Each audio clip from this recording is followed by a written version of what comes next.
Welcome to Echoes from the Void. Sit with the darkness for a moment. Let it settle around you, the way cold sinks into bone. Tonight begins the story the land refused to bury. The feast. They never left.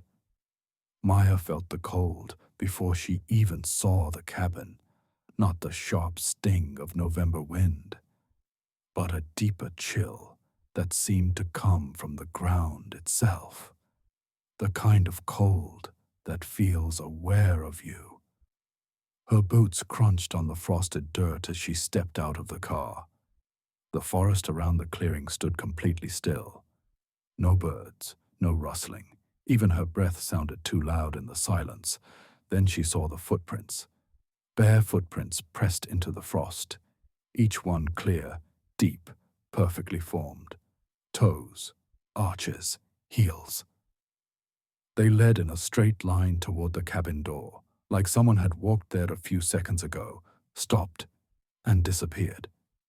There were no other tracks nearby, no path leading away. Just that single trail, beginning in the middle of the clearing, ending at the steps. Maya knelt closer. A faint wisp of steam rose from the last print, curling into the air before it vanished. The edges of the frost around it were still melting. "Come inside, dear," her grandmother called from the door.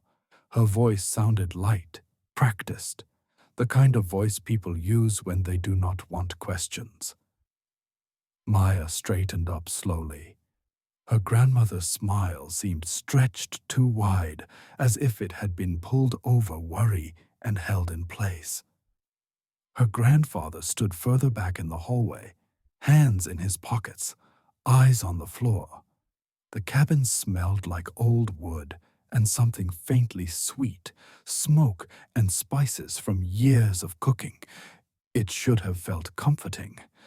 Instead, the air felt thick, like walking into a room where everyone had just stopped talking. Along the hallway, wooden masks hung on the walls. Maya stopped in front of them.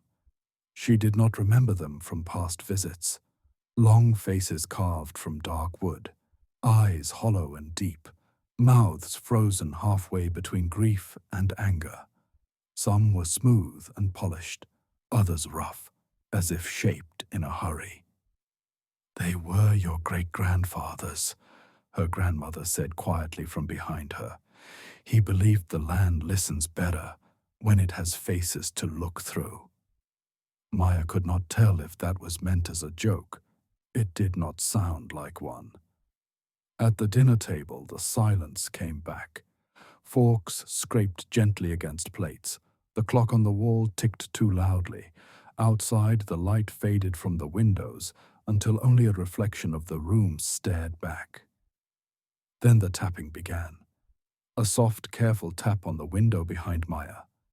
She paused, knife halfway through a piece of turkey.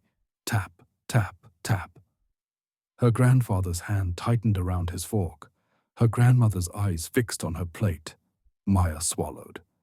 "Did you hear that?" she asked. Her grandmother forced a small laugh that did not reach her eyes.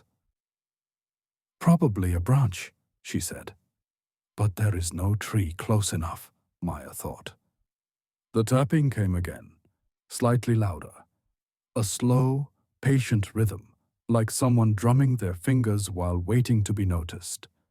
No one turned to look. Later that night, in the small bedroom at the back of the cabin, Maya could not sleep. The blankets were warm, but the air pressed against her skin like cold breath. She got up and stepped toward the window. Her fingers brushed the glass, and pain shot through them.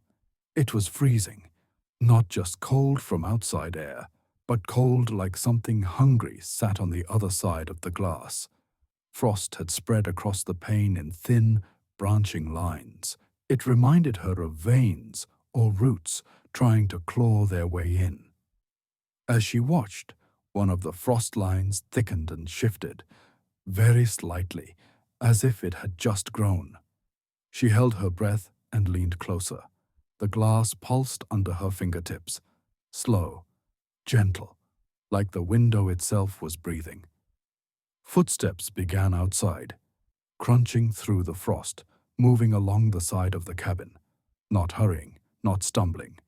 One step, then another, a pause, then another step. They circled the cabin, passing under her window, moving on, curving around the back, coming again. Maya's heart hammered so loudly she was sure whoever was out there could hear it. She pulled the curtain back a sliver. At first she saw only trees, their trunks pale and ghostly in the moonlight. The clearing lay quiet and empty. Then, at the edge of the tree line, something darker than the shadows stepped forward. A man. He stood barefoot in the frost, tall, unnaturally still. His skin was coated in ash, as if he had walked through a fire that never stopped burning. His eyes were white, not milky or blind, but blank, like two pieces of winter sky with all color drained from them. He did not blink. He did not shiver. Slowly, he raised one arm. Maya's throat locked. She could not call for Noah. She could barely breathe.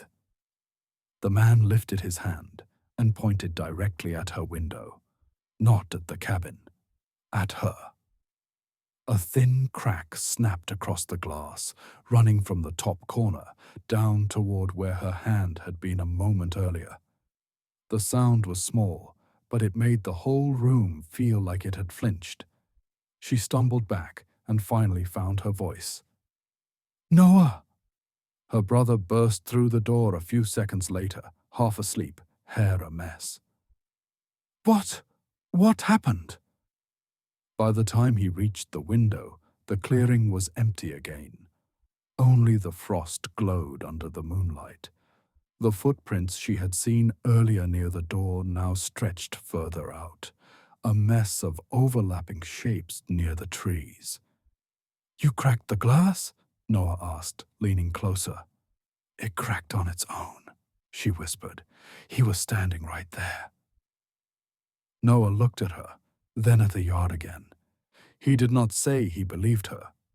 He did not say. He did not. In the morning, the house felt heavier. The light coming through the windows was pale, thin as old paper.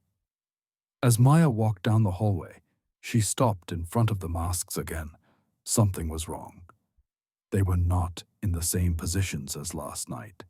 A tilt of the chin here, a shift of the gaze there. Tiny changes, but enough that they seemed to be looking at a different spot in the room. At her. She stepped outside to clear her head. The cold bit her cheeks, but the air at least felt easier to breathe. Then she saw the footprints, not the single trail from yesterday. Today the prints formed a circle around the entire cabin, evenly spaced, deep, perfect. Something had walked around the cabin again and again, tracing the outline of the house like it was drawing a boundary. Maya followed the ring slowly, boots crunching next to each bare print. When she reached the front steps, she put her hand on the porch railing to steady herself.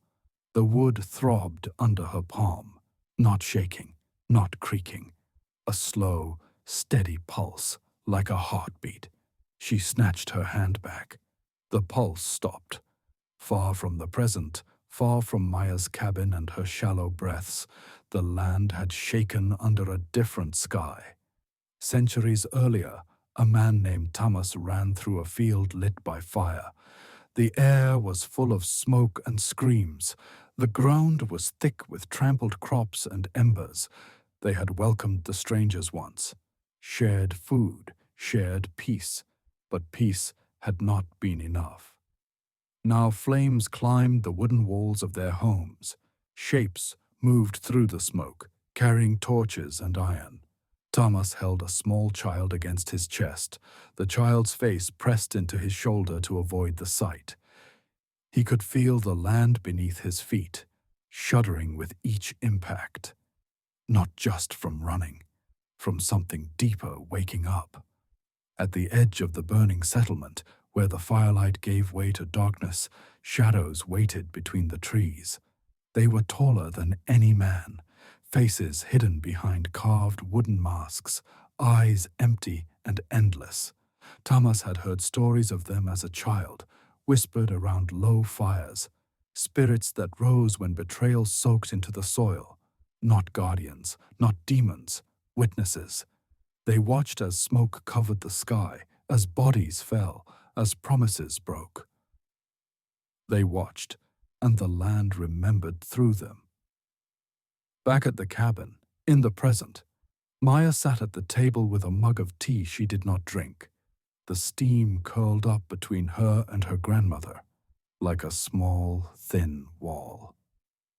"Did something happen here?" Maya asked quietly. "Before you bought this place?" Her grandmother's hands tightened around her own mug. The porcelain rattled softly against the saucer. "Some stories were buried to make other stories easier to tell," she said at last. Her eyes shone with something old and tired. "But the land does not forget. It waits. It keeps what it saw." The words sank into Maya like cold water. She wanted to ask more. Her grandmother stood up instead and began clearing the table. That night the footsteps returned, heavier, closer. This time they did not circle. They approached, one step, then another, snow crunching just outside her window. Maya sat up in bed, heart beating so hard it hurt. The room felt smaller than before, like the walls had inched toward her while she slept. She forced herself to stand, to cross the floor, to reach for the curtain. Her fingers trembled as she pulled the fabric aside. The ash-covered man stood only a few steps from the cabin now. His feet were half buried in the frost, as if the ground had tried to swallow him and failed. His breath rolled out in slow white clouds. The air around him seemed thicker, as if sound itself did not want to go near. His eyes locked on hers. The world went quiet. Even her fear seemed to hold still. His lips parted. When he spoke, his voice sounded like it came from deeper than his chest, from the ground beneath him, from the trees, from the frost on the glass. "We never left." The frost on the window cracked in branching lines, spreading outward like a spiderweb of ice. The trees outside whispered with overlapping voices, too many to count, too many to understand. The floor beneath her feet seemed to take a long, slow breath. Something under the cabin had woken up. This is only the beginning. The land remembers, and it is not finished. You have been listening to echoes from the void. If the darkness stayed with you, if the land in this story still feels alive under your feet, subscribe. More truths are waiting to rise.